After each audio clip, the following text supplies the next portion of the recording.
The Golden Boy, Real Guide to Treasures. Ang ating episode ngayon mga katiyats ay tungkol sa 2-box metal detector na tinatawag na XP Extreme Hunter galing pa sa France. Bago natin tatalakayin ang detalye nito, ako'y mag-shoutout muna at sa aking mga bagong bisita sa channel, huwag kalimutan i-subscribe itong channel na ito para palagi kayong updated kapag meron tayong bagong uploads. Alright, shoutout muna tayo kina Freddy Soriano, kay Intensity, kay Team Turifil, kay Tating Nali Mansalay, Nicanor Angel, Jujima Irinio, shoutout din kay Glenn Mario, kay Edgar Lagarto, Danny Flores, Hyacinth Octimia, Rubilin Lupez, kay Romualdo Asibido, kay user CE5, shoutout kay Cirilo Jaom, kay Ronnie Lucas, Archie Batak, kay Zaldi, user XB5, Angelito Capistrano, Arcadio Angcon, and lastly shoutout kina Rogelio Cortez, Robert Cabonilas, Rodel Carduna, Obligado, Peps Gilmar, Arcadio Angcon, at kay Jun Tox. At sa mga hindi nabanggit mga pangalan, shoutout sa lahat. Tayo na ngayon magpatuloy.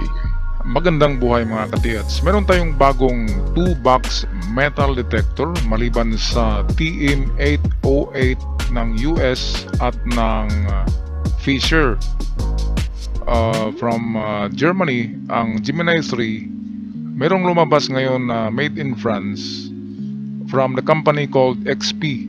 Ito yung Expedius 2, ang Extreme Hunter ang kanyang brand. At merong halaga ito na $2,000. Sa peso ay aabot yan sa 120,000 pesos. At hindi ako sigurado kung anong exact price nito sa mga tindahan. Pero sa ating suking tindahan, tawagan nyo lang si Roniel Bourbon sa Bourbon Electronica sa Cavite. At magtanong kayo doon sa presyo ng 2-box metal detector na ito. Napakaganda ng 2-box metal detector. Marami nang nakakuha sa kapanahonan pa lamang ng TM808. Meron ng Amerikano na nakakuha ng giveaway na Yamashita Gold Bars. At sa Gemini 3 naman, noon ay Gemini 2 pa yan, ngayon upgraded na yan, Gemini 3, ay meron ding nakakuha. Ang Gemini 3 at TM808, lahat ng mga yan ay nandyan din sa Bourbon. Kaya pwede kayong mag-inquire niyan kay Roniel. Okay, balik tayo dito sa Extreme Hunter ng Expedius made in France.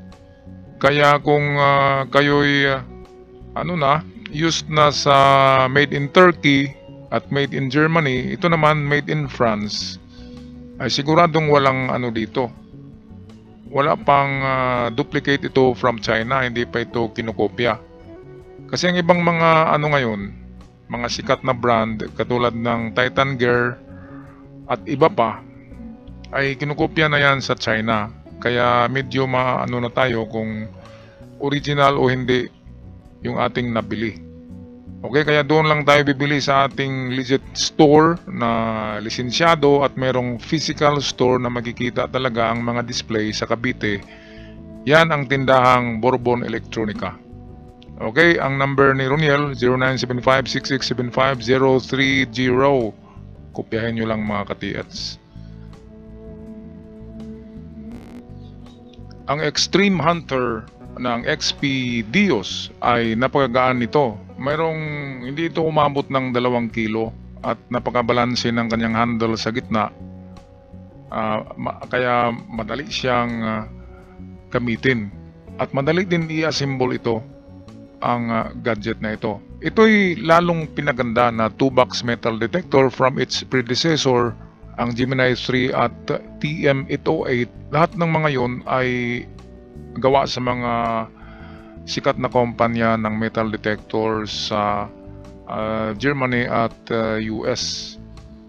Kaya ito naman ngayon sa France, alam naman natin ng France ay hindi gumagawa yan ng mga walang kakwinta-kwintang bagay.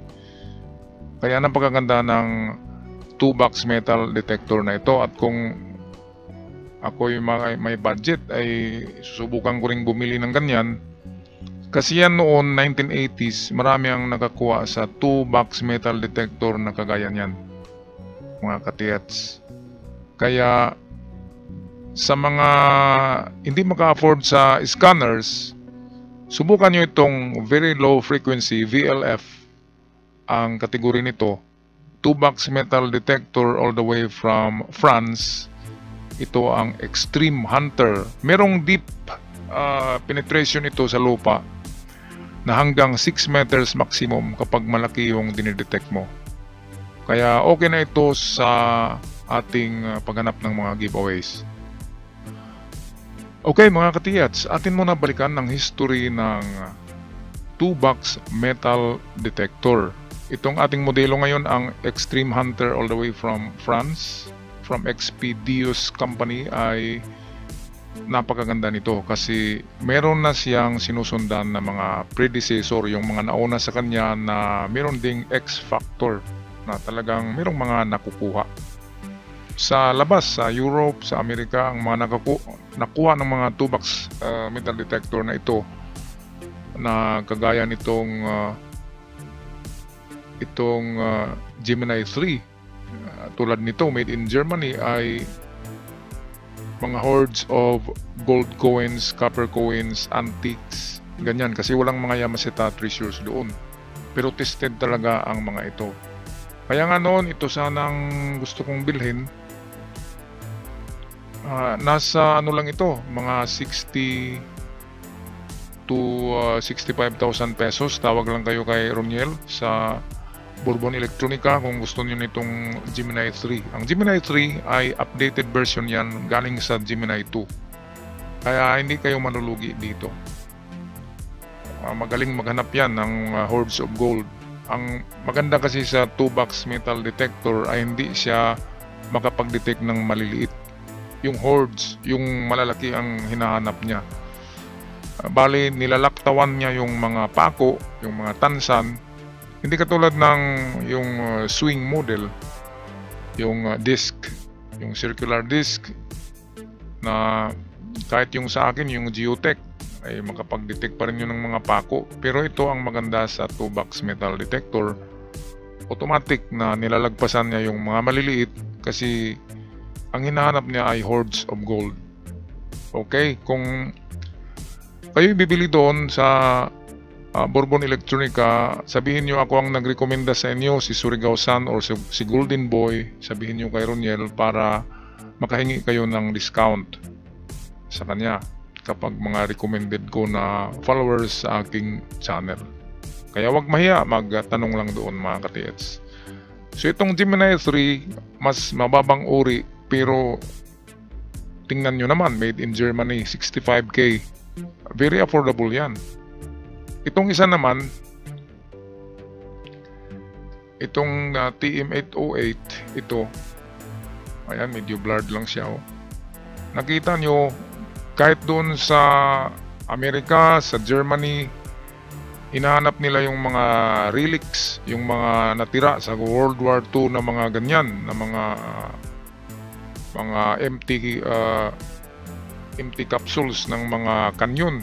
Ay talagang nahanap yan sa lalim na kapag marami at malaki volume, makapag-detect ang mga ito hanggang 5 to 6 meters. Pero kung maliliit lang, ay ano siya, itong mababaw ang kanyang ma-detect. Halimbawa, kutsara, medyo malaki na yan, ma-detect na yan. Kapag nabaon ng kutsara sa 6 meters, hindi na yan ma-detect niya. Pero kapag nabaon yan sa 2 meters, ma-detect pa rin ang kutsara na ganyan kalaki. Pero kapag kasing laki na ng refrigerator or itong 3x4 feet na ng mga metal box, kaya niyang ma-detect yan. Yung nakabaon na kutse sa lalim na 6 meters, kayang maabot niyan nitong TM808 ng Gemini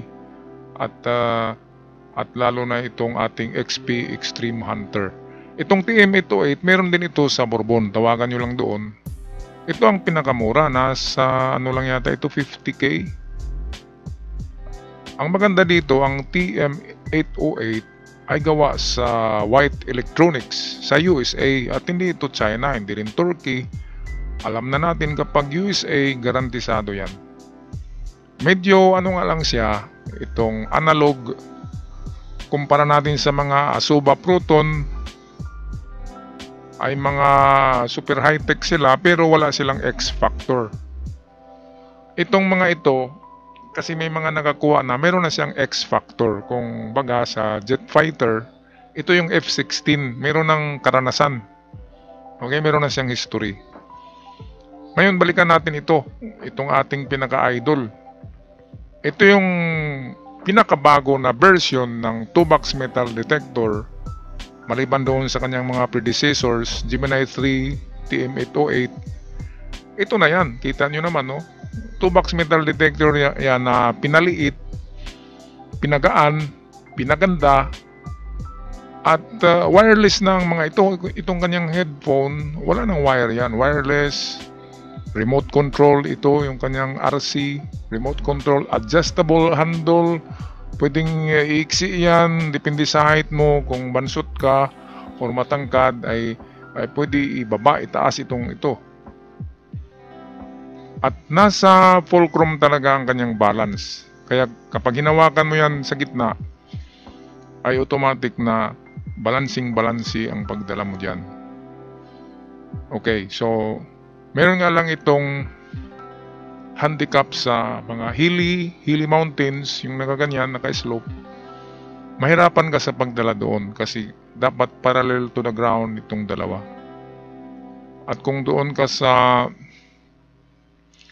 yung aakyat-akyat ka sa mga bato, medyo mahirapan ka rin ito. Kaya ito'y applicable sa plain ground, yung medyo malapad na area, yung halimbawa valley, yan, pwede yan. Okay, ngayon atin tingnan ang lalim talaga na merong chart ito, ang Extreme Hunter sa kanyang deep detection. Atin tingnan, sandali lang.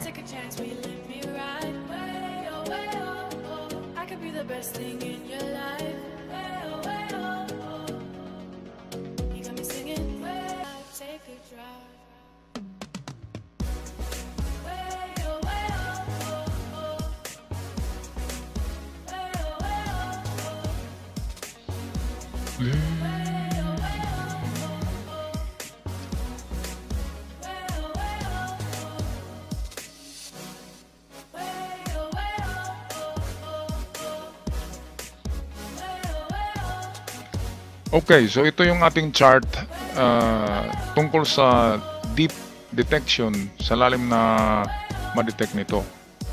Okay, dito sa 1.5 meter, sa 1 metro at kalahati, kaya niyang ma-detect ang mga coins. Kasi maliliit ang coins. Maliban kung isang sako yan, ay pwede sa 3 meters, ma-detect pa rin niya. At dito sa 3 meters, kung nakita nyo, isang box of gold bars, medyo marami, kayang ma-detect niya kasi marami na. Okay, at sa 5 to 6 meters ito, hanggang 6 ito, kaya niyang ma-detect ang itong napakaraming gold bars, or sabihin natin kasing laki ng box na 2x3 meters or 3x4 meters. So kapag may box na parang refrigerator ang laki na puno ng gold bars, kayang ma-detect niya. Ngayon sa lalim na 6 meters ay siguradong merong giveaway na ganyan kalalim. Alam naman natin ang ibinaon ng hapon ng mga giveaway noon ay 4 to 5 meters lang. Pero sa panahon ngayon, kumapal ang lupa. Maliban na lamang kung yung lupa na pinagbaonan nila ay nadaanan ng flash flood, kaya nagnipis. Kaya merong mga giveaway na nakukuha na sa 2 meters at 1 meter na lamang dahil doon sa flash flood, yung naglandslide at lumantad yung semento na box.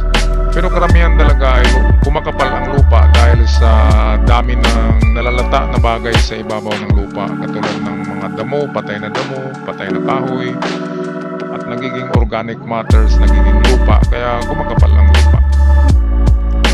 Imagine naman, 80 years na yata or almost 80 years ang World War II, 1945, ngayon 2023 na tayo, 24 na tayo, by January, 2 buwan na lang. Kaya ang mga giveaway ngayon Kaya ang aking, sabi ko noon, ang ating test dig 2 meters. Ngayon, napaisip ko, hindi na makukuha ang test dig sa 2 meters. Kailangan na natin ng malalim 2 to 3 meters deep. Test dig at ang giveaway ay lumalalim din dahil mabigat din ang ginto. Bumabaon yan lalo na kapag nalagay sila sa medyo malambot na lupa, lalong bumabagsak sila, lalong bumabaon. Kaya lalong lumalalim sa tagal ng panahon ang mga giveaway na dapat sana ay nasa 4 to 5 meters lang. Ngayon naging 7 meters na sila.